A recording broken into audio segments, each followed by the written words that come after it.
So, you have a movie for me? I am a collector. Australian legends. This is...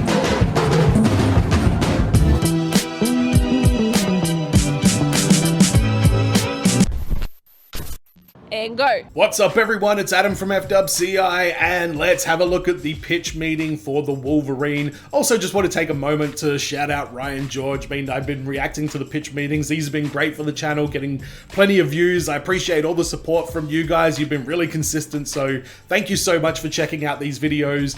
This one is going to be for the 2013 movie The Wolverine. I would say this is probably my least favorite of all of them. Not because it's a bad movie, I actually don't mind the plot. I rewatched it very recently, and I think that's the first time I've watched it at all since it came out in the movies. And I was really impressed with the the story with the Japanese family and the legacy there and all the inner workings of that whole thing. It's not that it's a bad movie, it's actually a pretty good story. It just makes absolutely no sense why Wolverine would be a part of this story at all. And then the Silver Samurai at the end, not bad, but the fight scene didn't really do it for me. But yeah, we're going to check out the pitch meeting for this one, but not before we have a quick little look at what Aussie pitch meeting bloke says about the Wolverine. I splatter when battle in adolescence and adolescent with essence, no hesitance, impressing with effort. So, have you got an X-Men movie for me? Yes, sir, I do. This one's called The Wolverine. It's going to be another Wolverine solo movie. Takes us over Let me just embrace my inner Tommy Wiseau for a second, okay? Why are you doing this to me? You're tearing me apart, Ryder! I'm gonna go have sex with a red dress. Like I say, least favorite. I have very little to say about this movie, but again, let's check it out.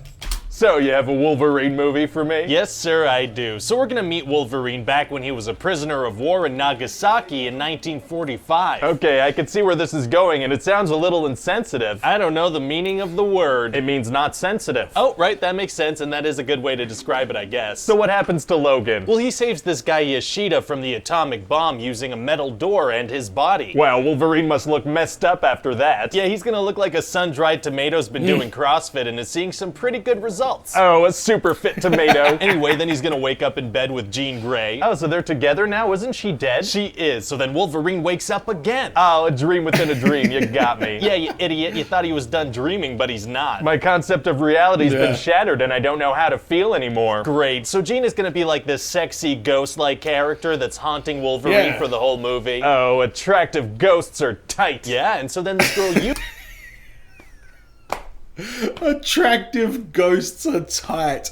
Oh, if there was ever a quote that I don't even know where I'm going with this sentence. What am I going to say? I agree with attractive ghosts are tight. Let's just keep going with it. Yukio shows up and wants to talk to him. And what's her deal? Does she have powers? Yeah, she's able to sometimes dream how people are gonna die, but in very ambiguous ways that leave it open to interpretation. Okay. I made foreshadowing into a character. Oh, okay, gotcha. Anyway, so she tells Wolverine that he's gotta come with her to Japan because that guy from Nagasaki is dying and he wants to say thanks. Oh, but I guess Wolverine doesn't remember him, huh? No, he remembers. What about all that stuff we keep doing about him having memory loss? Oh, you mean that thing where we keep driving home the fact that he doesn't remember his past? Yeah. Yeah, I forgot that was a thing, so it's not anymore. Oh, okay. Remembering stuff is hard. Yeah, I hate doing that. So anyway, then he goes to... Wow, holy shit, yeah. Yeah. This whole movie shouldn't even exist. You, Ryan George, I'm sure that's probably obvious to a lot of people, but yeah, holy crap, didn't even think about that when I was watching it. Japan. Okay. And Yoshida is like, good news, we can transfer your powers to me, so I'll be immortal and you'll be mortal and you'll die eventually. Oh yeah, I guess at this point in Wolverine's life, that would be a nice relief. Yeah, but Wolverine's like, no, when he goes to sleep. Oh, okay. And then he wakes up and there's this mutant with her tongue in his mouth. Oh my god, who is she? Well, she dresses in green and she walks around all seductively and there's poison in her mouth. I thought Poison Ivy was a DC character. She is. This is Viper. Oh. Yeah, she's practically not Poison Ivy. Well, okay then. Anyway, so then yeah, good Wolverine point. finds out that Yoshida is dead. Yoshida dies after going on a whole thing about immortality. Yep, he's dead. No, he's not. Uh-huh, yeah, you know, he didn't make it and he died, and so now he's a dead person. No, he's not a dead person. He's an alive person. Okay, he's not dead, but maybe if we pretend like it's not super obvious, a couple of people will be surprised. I don't think anyone's gonna fall for that, but okay. Yeah, I didn't even think about that when I was watching it. I was like, oh yeah, I couldn't remember how it ended. I was like, all right, somebody's gonna avenge him. So that one, I mean, that's me as well. Maybe I'm just a dumbass. Hey. So anyway, then Very some likely. bad guys are trying to kill Yoshida's granddaughter, Mariko. So Wolverine has to protect her. Why does he have to do that? Because? Oh, okay. Yeah, and they're gonna take a bullet train together, and Wolverine's gonna have to fight some guys on top of it. That was Oh, pretty what's cool. that gonna be like? It's gonna be like I failed physics class. That's probably gonna make it better, to be honest. Yeah, probably. Also, Wolverine's gonna get shot a bunch of times. Oh, well, that's not really a problem for him. Well, we're gonna find out that that Viper lady messed with his powers, so now he takes damage. Oh man, it's gonna be hard for him to get through the movie if he can get hurt. Actually, it's gonna be super easy. Barely an inconvenience. Oh, really? Yeah, it mostly just means that sometimes he's gonna wince in pain. Oh, that is a very minor inconvenience. So anyway, Wolverine and I remember the first time watching this just being really put off by the fact that Wolverine lost his powers. I was like, really?